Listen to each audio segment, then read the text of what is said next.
From a couple that showed nothing but affection to each other. How are you? Not good. To a train wreck that had viewers ready to call domestic violence hotlines. You're gonna tell me you love me and shit like that, but f me, right? I'm fighting for you. These are the most loved and hated couples in the Love is Blind franchise, starting with the most incompatible lovers of the show, Cole and Zanab, whose relationship was centered around passive-aggressiveness, manipulation, and insensitivity. Many viewers initially rooted for Cole and Zanab as a couple, as they were able to share very vulnerable stories despite not seeing each other in the pods. So I lost my dad at 13, and then 5 years later, I lost my mom. These kinds of conversations were exactly what Cole was looking for in his future wife, so he eventually proposed to Zanab, pushing aside another strong connection with Colleen, who much preferred lighthearted and surface-level flirtation. I agree, but if you and I are to be married, like, we're gonna have to go deep. Yeah. I'm just not used to getting deep. I don't want to say I'm like shallow by any means, but I'm comfortable with keeping things surface level and fun. But perhaps the sweetest moments between Cole and Zanab remained in the pods as things quickly spiraled once they were physically together. During their first night, the two had a controversial conversation that many fans thought likely triggered Zanab's physical insecurities that would keep resurfacing throughout the show. I really look like a totally different person. No, you look exactly the same. With more freckles. Yeah, I have I spots. didn't know you had so many freckles. Yeah, I do. Lots of freckles. Pair that with their morning scene when Cole spent the few hours of the day literally ignoring Zanab, and we have the first signs of this relationship's deep compatibility issues. Again, Cole just kind of rolled over and got right out of bed and then didn't really talk to me for a couple of hours.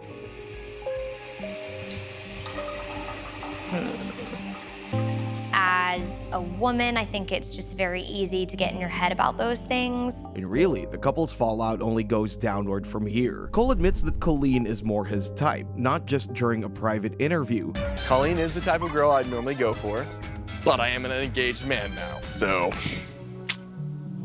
but also to the other male contestants, and later to Zanab herself when she dropped the infamous rate me out of 10 trap to Cole. His answer foolishly set him up for failure as he rated Zanab a 9 out of 10 while rating two other contestants, Colleen and Raven, a 10 out of 10. And then I asked you to rate me.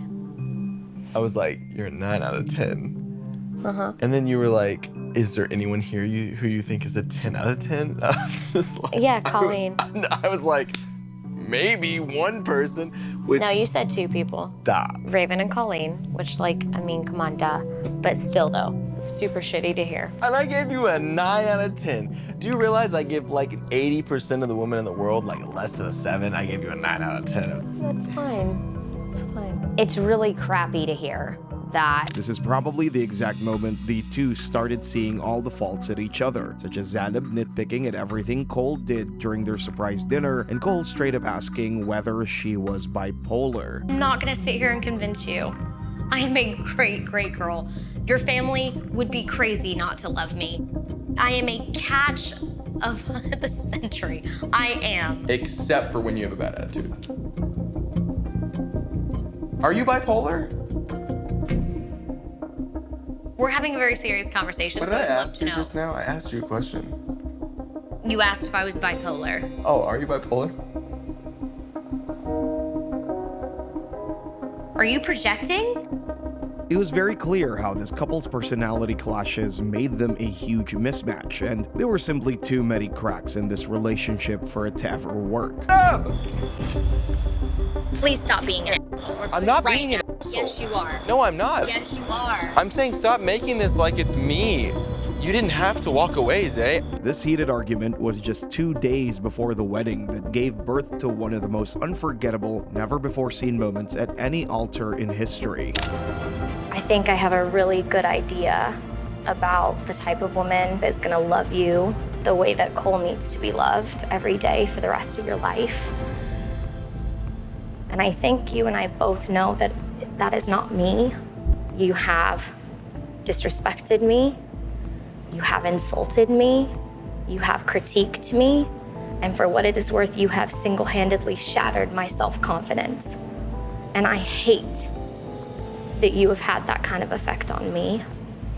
And the messed up thing is that I know I love you. Zanab and Cole's hate-soaked relationship was the complete opposite of Lauren Speed and Cameron Hamilton's picture-perfect love story that made Netflix itself dub them the golden couple of Love is Blind. Being part of season 1, Lauren and Cameron's relationship became the ultimate proof that love can, in fact, be blind, as the two built an unshakable emotional connection starting from the pods. And anywhere you look online, there's nothing but praise for this couple. Let's be honest, the entire Love is Blind franchise has been built on these two. Honestly, the most genuine and authentic couple on the show. You could tell that they went on the show for the experiment and not solely for the clout and exposure. Cameron looked genuinely overjoyed whenever he was in the pods with Lauren, and if being in love had a face, it would have been Lauren's when they were shyly whispering "I love yous" before they had even seen each other in person. Cameron, Yes, I think I love you. I love you.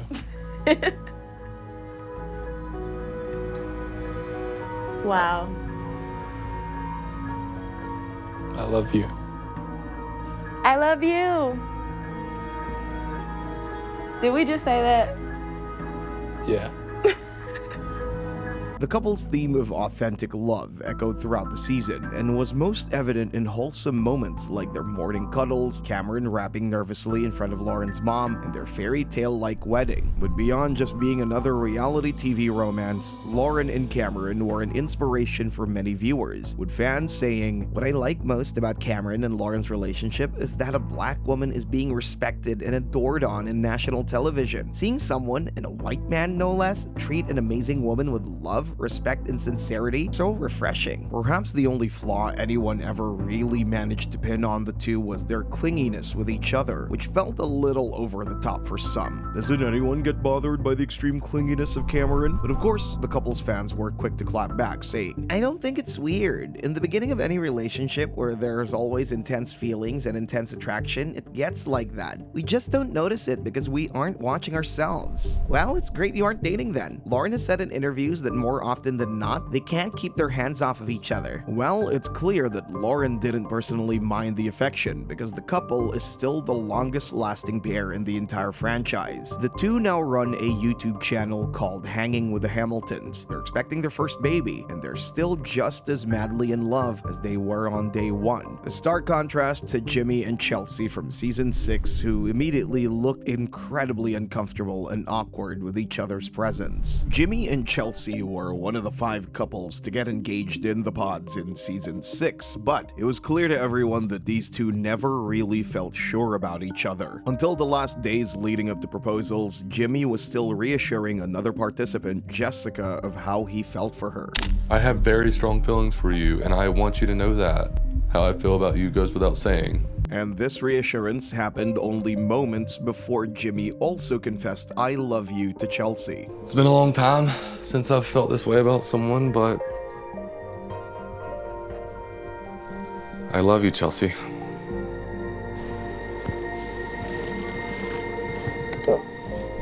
Who had also just received Trevor's confession of love. Because I love you. Yeah, I love you.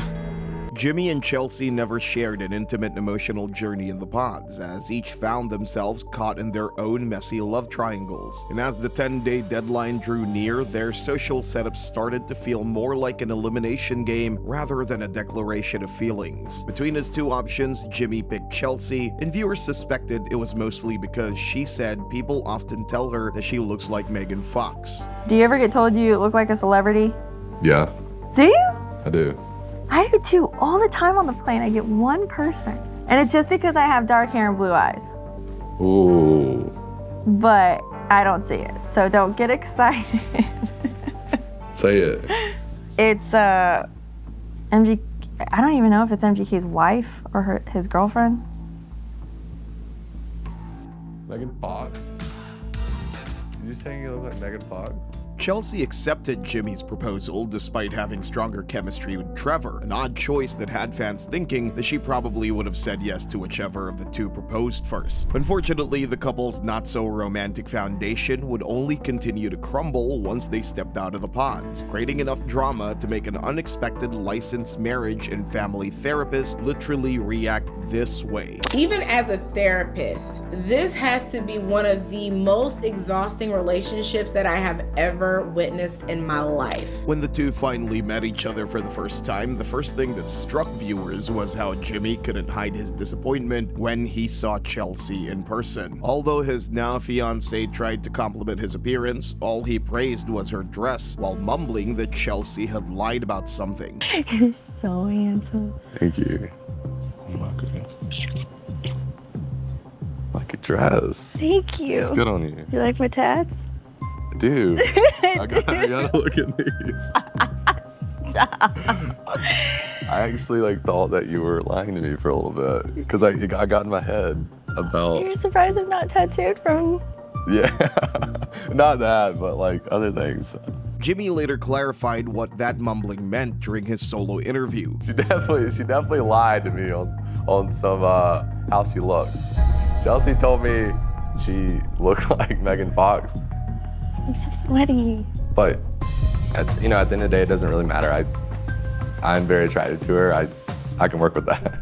But Jimmy ticking off viewers by looking like he was forcing himself to love Chelsea was nothing compared to how much Chelsea started to annoy fans with her insufferable clinginess and constant need for affection. Throughout the show, she would start serious fights over very petty reasons, such as Jimmy hanging out with other women at the show. When everyone else was paying attention to their ladies, I was just standing there by myself the whole time. And then the whole time you spent talking to AD. Jimmy not kissing or telling her I love you enough. You didn't kiss me one time today. I was concerned. I did kiss you today, though. This morning? And Jimmy going out for several hours. When her fiancé called her out for being too clingy, this was Chelsea's reaction. Today and yesterday, I didn't really feel any love from you. It hurts to talk. I love you to death, and I really do care about you, but truthfully, you've been a little clingy.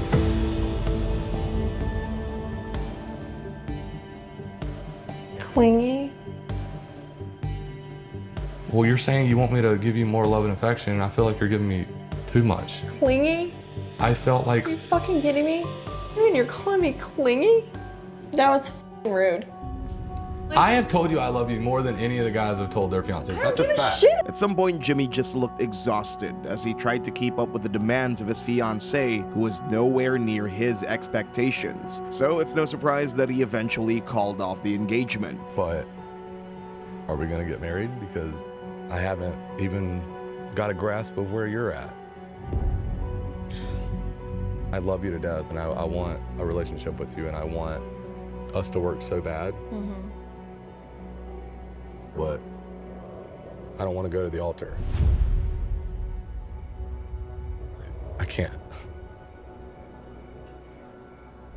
Unlike Jimmy and Chelsea, who didn't even make it to the altar, Zach and Bliss from season 4 proved that true love can transcend even the show's rules, as the two went on to build a family despite Zach initially proposing to someone else. What makes this even more interesting is that the couple didn't even get engaged in the pods, but this didn't stop them from becoming one of the most loved couples on the show. In the first few episodes, it was clear that Zach was torn between two love interests: Irina, who shared his background of growing up in poverty and portrayed herself as kind and thoughtful despite her mean girl antics in the women's lounge, and Bliss, who prepared a sweet birthday surprise for Zach and, in his own words, shared a deep connection with him. But since Zach came from a very different background than Bliss, who grew up pampered by her strict parents, Zach ended up proposing to Irina. Many viewers believe this was probably because of his previous traumatic experiences of being judged in relationships due to his upbringing. This pushed Bliss away from the show, but not for long, because when Zach and Irina were in Mexico with the other engaged couples, it was clear there was no chemistry, forcing the two to call off the engagement just days after it began. This is supposed to be our honeymoon phase. I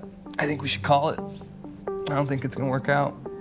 And in a shocking turn of events, Zach took this opportunity to win Bliss back and rekindle their connection outside the pods before time ran out. But Bliss didn't make Zach's courtship journey easy, often reminding him that he proposed to someone else first. I have to give you a hard time still. It's not like normal to like hang out with someone that's just dumped you and got engaged to someone else. So I'm gonna give you a little bit of a hard time sometimes. It's fair. I deserve it. However, Zach never got upset about these reminders and very patiently waited until Bliss was ready to open up to him again. His persistence paid off, as the two shared one of the most romantic engagements the show has ever seen, leaving viewers swooning. Bliss, you're everything that I've been looking for my entire life. Will you marry me? Yeah. Will you marry me?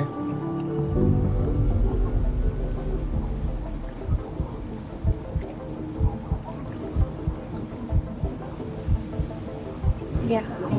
Some fans were initially skeptical of the couple, assuming Bliss was just Zach's second choice. But after witnessing their chemistry, which was the polar opposite of Zach's lifeless engagement with Irina, many quickly changed their minds, and the pair earned a spot among the most beloved couples in the show's history. Oh.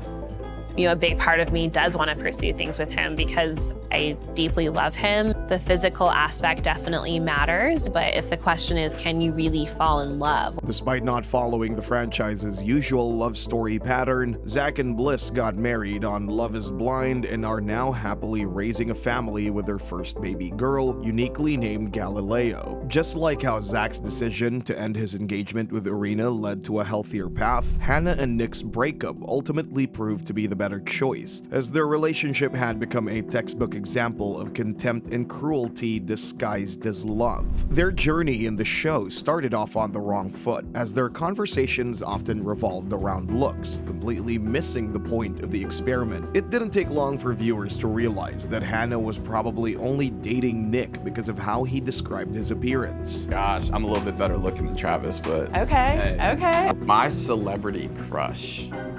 So it used to be Beyonce. I think Scarlett Johansson. He is a babe. Henry Cavill. I feel like that would be mine because he's like hot, but he's also like he builds computers. Superman, right? Woo. I kind of look like him, like the less buff version of him. In Hannah's fantasy world, a guy who looked like Henry Cavill was probably the perfect trophy husband for the hot, flawless, successful goddess she constantly proclaimed herself to be. Talks about like how he works out, and I think he's gonna have a lot of swag. I literally just can't imagine myself not being into that man. After all, she was literally calling herself perfect, not in a joking manner. Because I'm so perfect, it's hard for him to come up with things. Are you being serious? Yeah. I'm easy to fall in love with. Oh my gosh. Unfortunately, this top-of-the-food chain couple that Hannah envisioned in the pods crumbled early, because when the big reveal finally came, it was obvious that Nick fell far short of her expectations based on her facial reactions and interview. In the pods, he described himself as like a football player, like bigger, medium build, like 5'11", and what he said I don't think was really truthful. And perhaps the initial distrust and disappointment was the trigger for Hannah's transformation from a confident but affectionate girl in the pods to a condescending fiancé who made sure to remind everyone of Nick's shortcomings. During the post-engagement vacation, up until they returned to the real world, there wasn't a single day when Hannah didn't point out a flaw, not just in what Nick did, but even in who he was as a person. Of course, Nick had his laughable faults that probably made him unready for marriage, like not paying his own phone bill or car insurance, still living with his parents at 28, and not knowing how to boil pasta. Heat it up now? Yeah. Okay. What should I turn it to? Like just like medium, in between medium and high? You just heat it to a boil. Just tell me the temperature. Heat to a boil. Do you know how to heat to a boil? Yeah. And when I fill this up with water, you think like 3/4? Or like halfway? Halfway, right? I'm just. I feel like boiling pasta is like the most simple thing you could possibly Right. do. I'm just It's been a while. But fans of the show were quick to point out that Nick's immaturity in no way justifies how Hannah treated him throughout the season, saying, being immature doesn't give Hannah a pass to be absolutely abusive. For context, this is how Katie, one of the contestants Nick briefly dated in the pods, respectfully conveyed how Nick can improve his shortcomings. There is nothing I want you to take personal from what I'm about to say, but when it comes to like maturity, I didn't think you were quite there. But Hannah's way of handling Nick's imperfections was completely different. She loved humiliating him in front of other people, even about intimate topics like their sex life. I haven't had sex with a lot of people, but the people that I've had sex with, we've been very sexually explorative. Nick's not like that, right? And it's almost like it's like an 18-year-old sexualness. Like, things gross him out. Like, eating pussy is just like not what he thinks about. It's like... She deliberately pointed out Nick's height insecurities in front of her brother. Wait, how tall are you? 5'11". I'm 5'11", sometimes 6'. Are we on level? No, you're not. Nick's my height. Oh yeah, you're high, right? Yeah. This is how I feel like. Check our wingspan, ready? Oh my gosh. I got him. She got me. She always made sure to portray herself as being better than Nick. Your icks are starting to become just funny to me. My icks? Yeah, like what was okay. one of my icks? Just you like, you know, trying to get through it. And then I went through it like, you know. Yeah, like I with did grace. It wrong. I did it way wrong. And she parented him in areas that didn't call for it. And we were in the pods and you were talking about how much I read and you were like, I would love to read. Like, have you read? I haven't had a chance to. Okay. Like when I have free time, like Yeah. maybe last night instead of going to watch the game, I could have read. But, you know. Yeah, like, priorities, right? And anytime Nick started to feel a little better about himself, Hannah was quick to take all the credit for herself. Right? Like without even realizing it. I'm growing.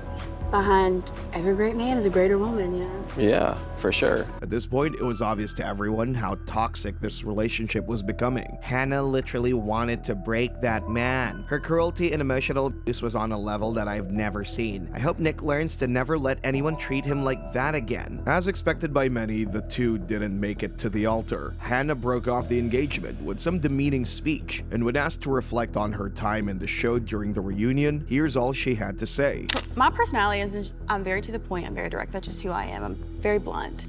And sometimes my delivery does not come out how I think it's coming out. I think I'm just like telling you exactly how it is, but really I just sound like a bitch, you know what I mean? So I just have to be a little bit careful. And like, I'm aware though, even when we film, I'm aware that like, I need to chill sometimes. Like I need to like not be so direct. So the things that I said were all true, but it's just the way that you say it. Hannah could really learn a lesson or 10 about healthy communication and being patient with your partner. Meanwhile, Daniel and Taylor were each other's very first date in the pods and instantly felt drawn together, as fate-like coincidences kept recurring throughout their time on the show, like their shared love for Taco Bell, their obsession with Christmas holidays, and Taylor realizing she already owned the exact same Christmas stockings Daniel gifted her in the pods. The stocking is my Christmas stocking that I use in every one of my Christmas pictures. Okay. Started as something kind of as a joke, but now it's transitioned to a tradition for me, and it's something that I want to continue with you. And you know, if we have a family someday, our kids, and doing just fun Christmas cards with the family. And I love that time of year. Yeah. And so I just hope that I can get another one of those stockings with a T on it.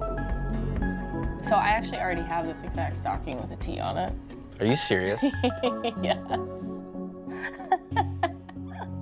That's wild. It is a crazy coincidence. Yeah. Not a coincidence. Okay. Can't be. We've had too many. Literally, and I think about that a lot too. Yeah. Initially, Daniel was a little concerned that his shorter height might become a barrier between them, as it had in his past relationships. But the two surprising similarities and their magnetic connection when talking to each other were more than enough for Taylor to know Daniel was the one with no reservations. Taylor. My sweet Taylor. Will you marry me? I would love to marry you. Oh my God.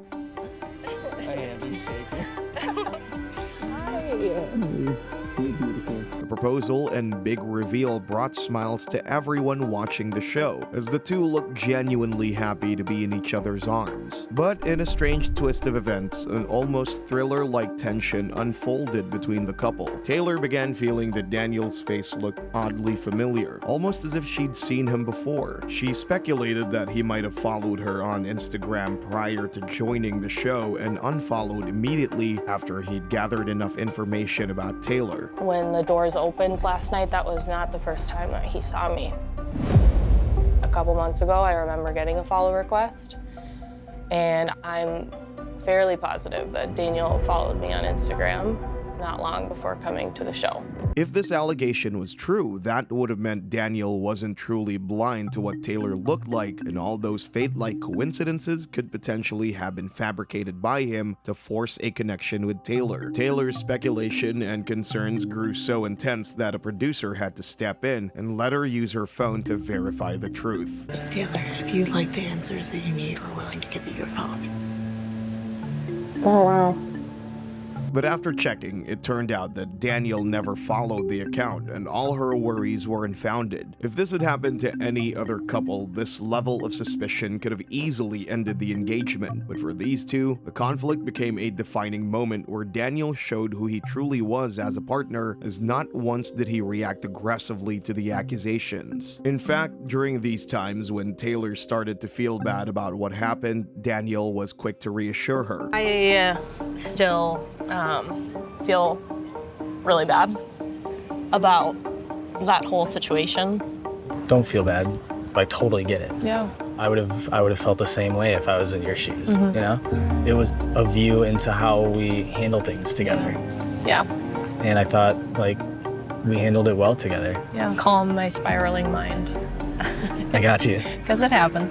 4 out of 5 engaged couples in season 8 reached the altar, but only Daniel and Taylor exchanged vows and legally tied the knot. A little over a year after their wedding, the couple renewed their vows, showing that their intentions and love remain as strong and genuine as Tiffany and Brett's for each other. Dubbed as the couple editors probably hated the most, Tiffany and Brett simply had no drama, toxicity, or chaos between them. They were two mature, stable adults who genuinely wanted to find true love, and this was clear from their conversations in the pods, which struck a healthy balance between simple flirtation and deep, meaningful discussions about their struggles and trauma. Brett vulnerably opened up about his brother who had passed away, and how that painful loss influences how he now perceives love and life to be. And while he shared his story, Tiffany, being her kind and empathetic self, validated Brett's feelings every time he was vulnerable. Your reservations and your feelings are valid, like period. But I'm not scared about falling for you. The two's connection with each other barely wavered, as neither entertained anyone else. They openly admitted how strongly they felt for one another to their fellow castmates in their respective lounges. And after very small hiccups along the way, like Tiffany admitting her love for Brett only to accidentally fall asleep while he was giving his heartfelt reply, I already feel as though I'm in love with you. You are special, Tiffany. I truly feel like we're like the perfect match.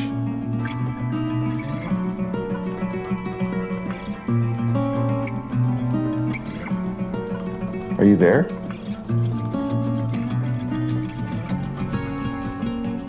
Hello?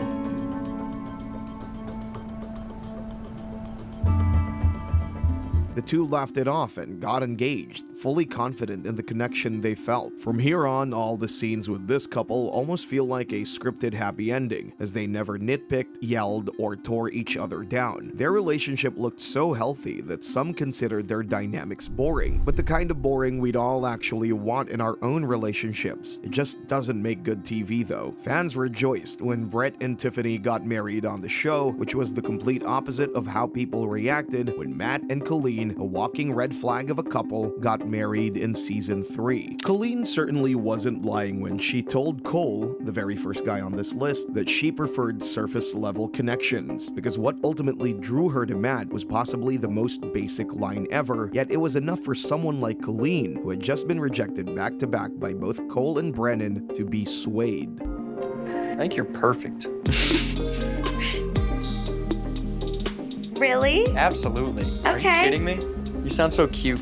Oh. At this point, viewers were unsure how the two were even attracted to each other as they barely got any screen time in the first episode. Perhaps their deeper conversations just weren't included in the final cut. But the more probable explanation was that Colleen just wanted to avoid a humiliating third rejection, while Matt's only real standard for his one true love was that she wouldn't cheat like his ex-wife of 10 years had. One way or another, the two got engaged and proceeded on their vacation trip with the other couples. But trouble crept into paradise when Colleen and Cole had a slightly flirty conversation in the pool. Really? For sure, like, you would be the person who I would go to in a bar. But I'd like, approach you in a bar too, by the way. Yeah. We'd approach each other. Yeah. Are you at all mad at me from the pods? Like, No, not at all. I knew that I would be physically attracted to you, but I was like, It was hard for you to say no to me. The entire time, Matt was glaring from the corner, silently brewing rage that would later explode into what viewers widely labeled as abusive and controlling behavior. How was the little conversation with Cole at the pool party? All I said was you're a cute guy, and in the real world, sure.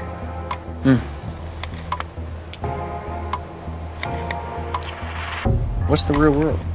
I've been played before, all right? I didn't know what to say during that It's conversation. very easy to shut it down. It takes 2 words. That's my man. 3 words. That's my man. And even when Colleen was mentally breaking down and struggling to compose herself, Matt still couldn't resist scratching his itch to get his point across, chuckling while dismissing how devastated his fiancée looked and felt. He's a cute guy, and in the real world, whatever happens, happens, right? No. So me, right? No. You're gonna tell me you love me and shit like that, but fuck me, right? I'm fighting for you. What are you talking about? What are you talking about? I only have eyes for you, Matt. Bro, what? You got your eyes on one person. You I should do. at least. I only You have- should have. It's not like that. Stop. This is ridiculous. Bro, I'm not gonna get fucking played, Colleen. You're done? I might be. No, come on. He eventually stormed out, telling Colleen he was done because they were on 2 different pages before venting to production staff. Hey, for real, take this mic off me, man. Take this shit off me. I'm out, bro. If your wife came up to you and said that some guy told her that she was cute, and then she in turn said that you're cute as well in the real world, if you were to buy me a drink, whatever happens, happens, would you be upset? Man to man, would you be upset? Me personally? You personally. Yeah, you would be. And if I would have done the same thing to one of the girls, I'd be the player that's playing her like a fiddle. And I'm not gonna get played, bud, okay? The couple later rekindled, saying they've had a calmer conversation about the issue the very next morning. But clearly, Matt was the type to hold a grudge, as he would still later bring up the issue to Cole. This time, though, his approach was completely different. And then in return, she kind of said, you're a cute guy. Yeah. And if you were to buy me a drink in a bar, whatever happens, happens. She didn't say whatever happens, happens. Or something. Gotcha. So I don't want you to think that she was like hitting on me at all. Yeah. Because she was. I left that conversation and I was more so like, crap. Like, why did I ever open that door? There wasn't any like, do you think this can work? Yeah, Oh my gosh, I think we made the wrong decision. There was 0 of that. I was definitely the one initiating it. Colleen simply was like almost like appeasing me, like, oh yeah, no, I think you're attracted too. She was like being nice about it. Viewers quickly noticed the striking contrast between his aggressiveness towards Colleen and his instant trust of Cole, sparking a Reddit thread that read, Matt's reaction to the situation with Cole and Colleen was awful. The way he blew up, didn't care that she was in tears, treated her like crap, but funnily, he doesn't rage like this with another man. Initially, I liked Matt, but the fact he took Cole's word over Colleen is very concerning. Matt is the guy who punches holes in the walls in your house and tells you to get out of the car on a deserted road to make you walk. I hope he sees himself right now on the show and he's embarrassed and gets some help. Unfortunately, this wasn't the only time Matt lost his temper at Colleen. When the couple met up with Matt's friends, Colleen talked about how he blew up on a call when he realized Colleen had gone clubbing with the other women from the show. And we said, where are you guys? And they're like, oh, we went back to the apartment. So we're like, okay, girls' night. Then we FaceTime him again, and I guess he sees like the club, and then he gets very mad. He blows up my phone, and then We're just he packs up the bags and he pieces out. Jesus Christ, anyways. By then, pretty much everyone except Colleen could see this relationship wasn't remotely healthy, with fans commenting, his threatening to fucking bail every time there's any little issue is some major manipulative shit. But Colleen still saw a future with him and said yes at the altar. The two stayed married for almost 4 years, living separately at first before eventually moving in together 2 years before their divorce announcement on Instagram. When the news broke, reactions across social media were mostly celebrations of Colleen's freedom, as many predicted that this announcement would come sooner or later. Literally have been waiting for this announcement since their finale aired. I'm genuinely surprised they lasted this long. I hope Colleen is coming out of this relationship as unscathed as possible. Matt was one big yikes I'll never forget. No one really knows what went down during those 4 years of marriage though, since Matt and Colleen were pretty reserved about sharing publicly. But hopefully, life looks a lot brighter for the two after the split.